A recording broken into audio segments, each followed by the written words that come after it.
ডাকসু নির্বাচনকে ঘিরে চলছে অনানুষ্ঠানিক প্রচারণা। নির্বাচিত হলে বিশ্ববিদ্যালয়কে পূর্ণাঙ্গ আবাসিক করার প্রতিশ্রুতি ছাত্রদল, শিবির ও বাকছাসের। সব গুম ও বিচার বহির্ভূত হত্যার জন্য শেখ হাসিনার বিচার হবেই বললেন মির্জা ফখরুল।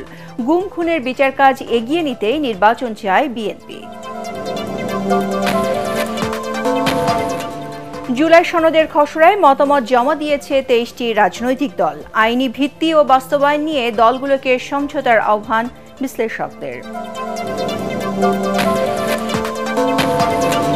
বাংলাদেশের সঙ্গে বাণিজ্য ও বিনিয়োগ সহযোগিতা বাড়াতে চায় পাকিস্তান। চট্টগ্রামে ব্যবসায়ীদের সঙ্গে সফররত দেশটির বাণিজ্য মন্ত্রীর মতবিনিময়। এবং ঢাকা চট্টগ্রাম মহাসড়কের পদুয়ার বাজারে লরির নিচে চাপা পড়ে প্রাইভেট কারের 4 জন নিহত। সিএনজি অটোরিকশার 2 যাত্রী গুরুতর আহত।